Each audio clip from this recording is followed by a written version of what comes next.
Hey folks, how's it going? So today we're taking a look at the Uturn Orbit turntable. And I think this is a very good budget turntable. I think one of the best out there. Let me explain why. So the Uturn Orbit, this is a special version which comes in solid walnut and with a better cartridge. But if you want something that's not wood, if you want red, blue, green, whatever you want, they have those colors available, and it starts at $189. And as you customize the turntable to your taste, the price goes up.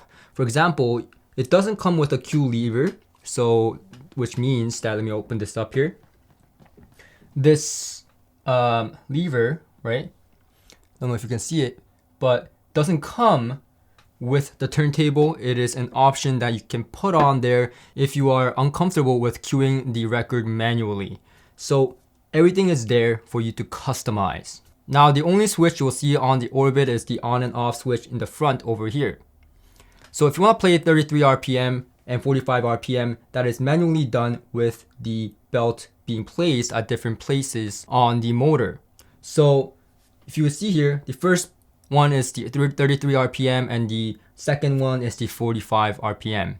Now the platter and the felt mat at the bottom is nothing special. It is a standard thing that you see on project turntables, budget turntables like Project, Fluons. You see those felt mats. So it's nothing special. But what is really special about this turntable is that it comes already pre-set up. And I've heard many times from many different manufacturers, yeah, it comes pre-set up. Here you go. But every time I measure them or try to set them up, I put a bubble, it's not leveled. In every case scenario, it was never perfectly set up or even remotely set up. I don't expect a manufacturer to set it up perfectly because every house is different, right? But it was never remotely perfectly set up. Now the cartridge alignment on this unit, when I tested it, and I'll be doing a tutorial video for all these turntable setups in the future, but the cartridge alignment was on point. No complaints there. The basic stuff, right? The turntable, remarkably, when I put it on my shelf, it was already leveled. I didn't need to touch anything. Now let's say it was not leveled and you need to level the turntable yourself. Well, the only complaint I have with this turntable would be that it doesn't have an adjustable feet. So you would have to actually put stuff underneath the foot, and you can do that quite discreetly by cutting out little foam pieces or little cardboard pieces to do that. But it would have been nice to see that the feet was adjustable, so you can adjust the turntable height to level things off by yourself if it was not leveled to begin with. But remarkably, it was leveled for me, so I didn't have to go through that. Now let's go into the sound, because that's where it really shines, and that's where I really love this turntable so much. So here's the thing. I have about 2,000 records and more. Last time I counted was 2,000. I stopped counting at 2,000. So you can just imagine how many records I have. I mean, my wall here is all records, right? But all of them don't sound the best. Some of them, I should say, some of them don't sound the best. Some are not recorded very well. But I love those records because you can't find them anywhere, and it's not something you can play off your Tidal or streaming or etc. I'm sure we have music pieces where it's not very well recorded, but we just love them because of nostalgia or whatever it is. It's the type of music you like. It's from your favorite artist. I don't know. But when you play those records on the Orbit, it sounds phenomenal. And I mean phenomenal. I'm not talking about bearable. It sounds great. And along with the upgraded cartridge, the Audio-Technica 2M Red, which is a cartridge I love, especially for the price, right? I think it's about $189 Canadian. It's a perfect cartridge, right? And it sounds really good on this turntable. It's fluid. There's, I'm listening to here near field and with a ribbon tweeter, this is an ELAC Carina, right? And it just sounds fabulous. Now, I play on my Lin turntable, which should sound better because it's a higher end turntable. It's been calibrated perfectly, and it's on a platter. I should say a platform, and it should sound better. It has a better cartridge. It should play better.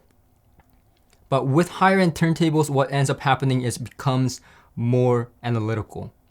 And it's not necessarily a bad thing. You get a better sound stage, you get a better area highs, etc., etc. But when you place a record that's not very well recorded, you can tell. You can tell right off the bat that something is wrong. It doesn't sound right. But with the Orbit, whether I place a audio file recording, that's been recorded very, very well, or if I place a very poorly recorded, from my collection, from my mom's collection, it still sounds phenomenal. And I think that's a kind of like a good thing and a bad thing because it doesn't scale. And, if you put an audio file recording, it's not going to sound better than, let's say, a poor recording. It's going to sound about the same. Of course, the audio file recording is going to sound a little bit better, but all in all, it sounds pretty darn similar. So, whereas in my Lin, right, I play a terrible recording track and it sounds just absolutely outrageously terrible. And, you just don't want to listen to it anymore.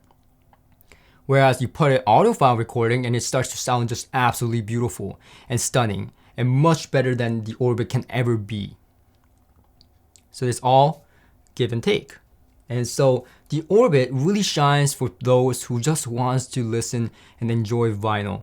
Don't have to worry about, one recording sounding terrible because it's terribly recorded. It's very forgiving.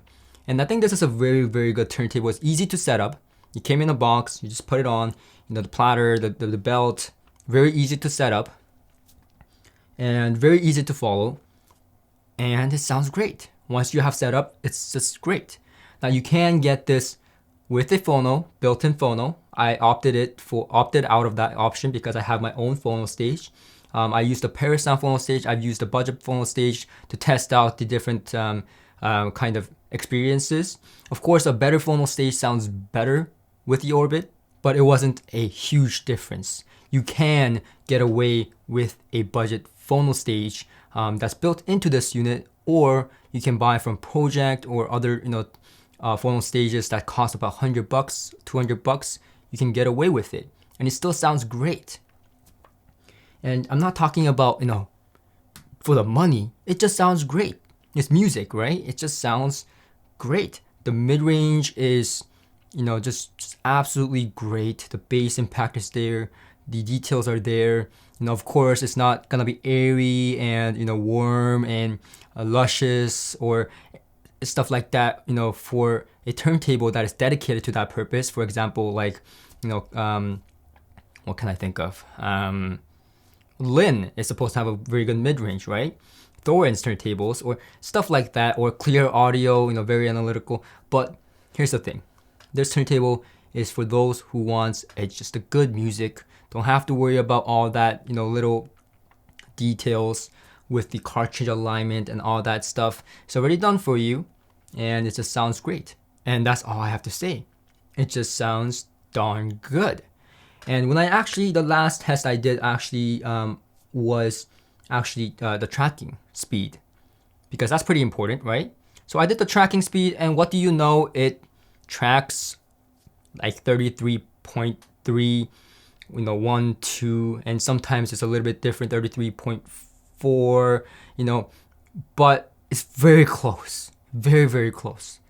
So it sounds absolutely good for the price. It's well engineered. It has a solid standing in the turntable community, and this is something that a person should definitely look into if they're looking to buy or get into vinyl or have a large vinyl collection and looking to buy a turntable but don't have the budget. This is where you should start. And in fact, a lot of you can live with this. It's not a problem. So why don't we look at some examples then? Let's look at Fluon's turntables, Audio-Technica turntables, some of the budget ones that I've tested before, right? yeah, they sound good. And I would say they sound fantastic. But not all of them was the best to my experience. For example, the Fluence turntable that I reviewed on this channel, now it's not available anymore because I just couldn't watch myself in that video. But that turntable was a little bit dark sounding. And if you were to play a terribly recorded recording, it would sound really bloated and it's just uncomfortable, choking, mid bass bleeding into the high frequencies, etc., etc. Just not very enjoyable turntable when you put poor recordings. If you put higher end recordings, it sounded okay. How about Audio-Technica? That's a very famous one. A lot of people have Audio-Technica budget turntables. This is better. And I'm saying that because, first of all, you can customize it.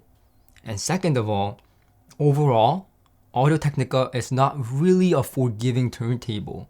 When I hear the Audio-Technica, I guess at first I was like, okay, it's somewhat forgiving, but it didn't make it sound great. Somehow this turntable, I don't know what it is, it has a place in my heart now that tells me, yeah, I can live with this. And it's not just, hey, it's pretty good, it's pretty forgiving.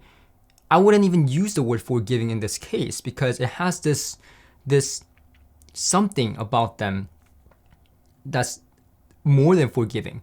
I want to say that it performs. It performs to the standard I have, and it makes my records sound good. It makes the records that I hate on my Lin turntable sound good. So that's all I have to say for this review, and I hope you guys enjoy this turntable. If you decide to get it, you will absolutely love it. So there you have it. Thank you for watching, and I'll see you guys in the next one.